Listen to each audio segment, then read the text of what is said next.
తర్వాత వాస్తవ లోకం వచ్చిన మాజీ బూత్ మంత్రులు ఎవ్వరికీ అందుబాటులో లేకుండా పోయారు. సొంత పార్టీలోనే పెద్ద ఎత్తున ప్రత్యర్థులను తయారు చేసుకున్న మాజీలు ఇక రాజకీయ భవిష్యత్తుపై ఆశలు వదిలేసుకున్నట్లు నియోజకవర్గం నుంచి పరారయ్యారు. రోజా, అనిల్ కుమార్ యాదవ్లు ఇప్పుడు స్టేట్లో లేరు.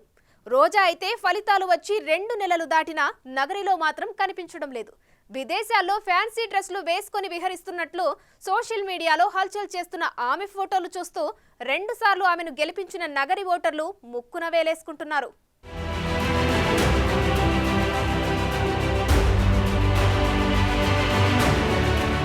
మాజీ మంత్రి రోజా వైసీపీ బూత్ మంత్రుల్లో ఒకరిగా బానే ఫోకస్ అయ్యారు. మహిళలని కూడా మర్చిపోయి తనదైన హావభావాలతో అభ్యంతరకర భాషతో తెగ చెలరేగిపోయారు. 2014లో మొదటిసారి ఎమ్మెల్యేగా అసెంబ్లీలో అడుగుపెట్టినప్పుడు అదే వైఖరి కారణంగా అసెంబ్లీ నుంచి దీర్ఘకాలం సస్పెండ్ అయ్యారు. ఇక వైసీపీ అధికారంలోకి వచ్చి ఆమె మంత్రి అయ్యాక మరింత దూకుడు ప్రదర్శించారు. టీడీపీ, జనసేన అధినేతల్ని తీవ్ర పదజాలంతో టార్గెట్ చేస్తూ తన జగనన్న కళ్లల్లో ఆనందాన్ని వెతుక్కుంటూ కాలం గడిపేశారు. అయితే అదే ఫైర్ రివర్స్ అయింది. 2 సార్లు బొటాబుటీ మెజారిటీతో గట్టెక్కిన రోజారెడ్డి మూడోసారి 45,000 ఓట్ల తేడాతో ఘోర పరాజయం పాలయ్యారు. అటు వైసీపీ కూడా కనీసం ప్రధాన ప్రతిపక్షం హోదా కూడా దక్కించుకోలేకపోయింది. ఇప్పుడు పార్టీ ఓటమికి రోజా నోటి దూకుడు కూడా ఒక కారణమని వైసీపీ సీనియర్ల నుంచి కార్యకర్తల వరకు నమ్ముతున్నారు. ఆ క్రమంలో నగరి వైసీపీలో ఆమెపై ఉన్న వ్యతిరేకతతో ఆమె నియోజకవర్గంలో అడుగుపెట్టే పరిస్థితి లేకుండా పోయింది. మరోవైపు వైసీపీ మీడియాలో చంద్రబాబు, పవన్ కళ్యాణ్లపై వ్యక్తిగతంగా చేసిన విమర్శలతో కూటమి శ్రేణులకు ఆమె కనిపించే అవకాశమూ లేకుండా పోయింది.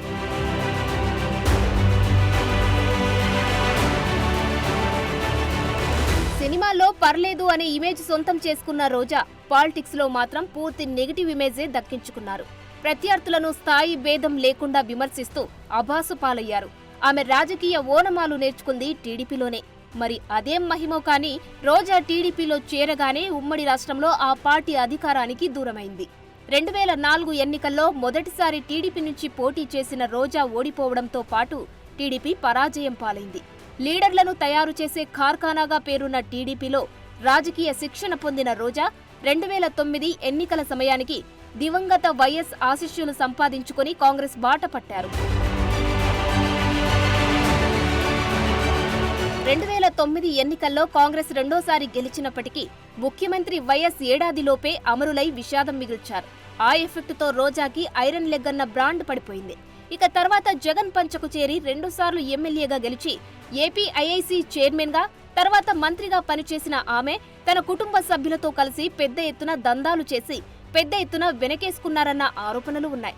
అదీ కాక గడిచిన 10 ఏళ్లు ఇష్టారాజ్యంగా నోరు పారేసుకుని రాజకీయంగా నష్టపోయారన్న విమర్శలు ఉన్నాయి. జగన్ మెప్పు కోసం అన్నట్లు ప్రతిపక్ష నేతలపై వ్యక్తిగత దూషణలు రోజా స్థాయిని దిగజార్చాయి. మరోవైపు సొంత పార్టీలోనే ఆమె శత్రువులను ఆమె పెంచుకుంటూ పోయారు. నగరి వైసీపీ శ్రేణులకు లేడీ విలన్ గా మారారు.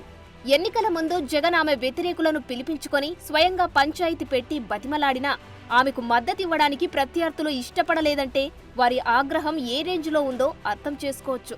ఇక మనకు తిరిగే లేదు అన్న భ్రమలోకి వెళ్లిపోయిన రోజా సొంత పార్టీలో వ్యతిరేకులను ఏమాత్రం లెక్కపెట్టలేదు. ప్రతి మండలంలోనే వ్యతిరేక గ్రూపులు తయారవుతున్నా పట్టించుకోలేదు.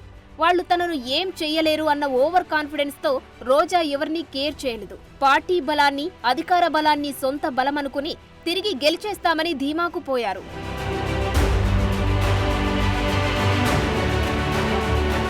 చివరికి కుటుంబ సభ్యులు, సోకాల్డ్ సలహాదారుల సలహాలతో ఘోరంగా ఓటమి పాలయ్యారు. నియోజకవర్గంలో భర్త, సోదరుల పెత్తనం పెరిగిపోయిందన్న విమర్శలు పట్టించుకోలేదు. మంత్రి అయ్యాక హంగు, ఆర్భాటం, విలాసవంతమైన జీవితం, విదేశీ ప్రయాణాలు ఇవే రోజాకు శాపాలుగా మారాయంటారు. టూరిజం శాఖ మంత్రిగా కనీసం చిన్న ప్రాజెక్టు కూడా తన నియోజకవర్గానికి తీసుకురాలేకపోయారామె. ఏ రోజు తన శాఖ గురించి ఆమె రివ్యూ నిర్వహించలేదు. ఎన్నికల్లో ఓటమి తర్వాత తన మకాం నగరి నుంచి చెన్నైకి మార్చారు. వీలున్నప్పుడల్లా ఆలయాలు సందర్శిస్తూ సదరు ఫోటోలను సోషల్ మీడియాలో హైలైట్ చేసుకున్నారు. మీడియాకు ముఖం చూపించడానికి కూడా ఇష్టపడలేదు. ఇంటా బయట తనపై సాగుతున్న ప్రచారంతో మరీ పరువు పోతుండడంతో ఫలితాల తర్వాత సైలెంట్ గా ఉన్న రోజా సోషల్ మీడియాలో పొలిటికల్ గా కాస్త యాక్టివ్ అయ్యారు.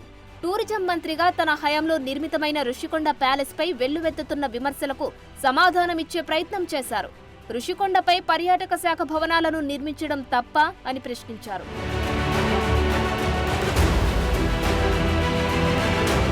రుషికొండలో భవనాలు నిర్మించడం చూసి ఓర్వలేకపోతున్నారని ఆమె పెట్టిన ట్వీట్కు నగరి ఎమ్మెల్యే గాలి భానుప్రకాష్ ఘాటుగా కౌంటర్ ఇచ్చారు.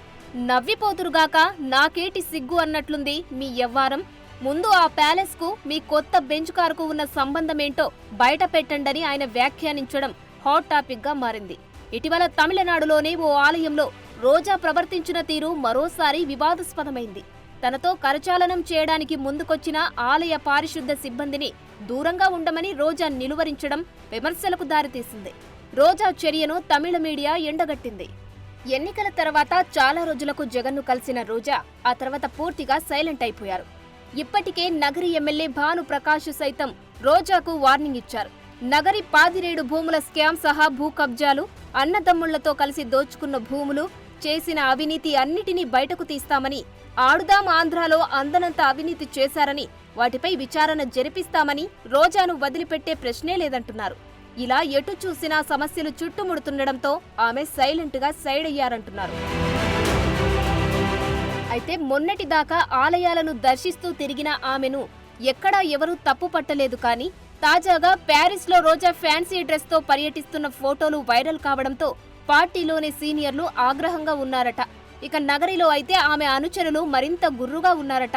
రోజాను నమ్ముకొని సర్వం కోల్పోయామని, ఎన్నికల తర్వాత కనీసం పలకరించకుండా విదేశాల్లో అలా తిరుగుతూ పబ్లిసిటీ చేసుకోవడమేంటని తెగ ఫీల్ అవుతున్నారట. అదలా ఉంటే రోజా సన్నిహిత వర్గాలు మాత్రం ఆమె ఫ్యూచర్ ప్లానింగ్ ఏంటో చెప్తున్నాయి. ఎలాగూ 2 సంవత్సరాల తర్వాత నియోజకవర్గాల పునర్విభజన జరుగుతుంది. అప్పుడు బలమైన నియోజకవర్గాన్ని జిల్లాలో ఎంపిక చేసుకుంటే సరిపోతుందని, అంతేగాని ఇప్పుడే వచ్చి ఎందుకు ఇబ్బందులు పడాలని రోజా భావిస్తున్నారట. ఇక మరో మాజీ మంత్రి అనిల్ కుమార్ యాదవ్ కూడా ఇప్పుడు ఏపీలో అడ్రస్ లేరు.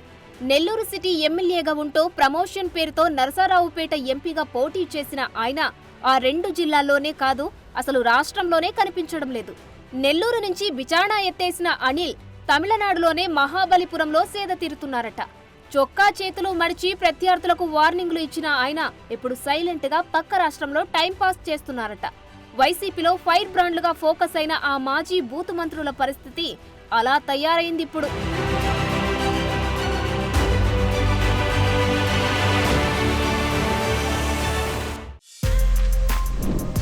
For more videos like this, subscribe Big TV channel.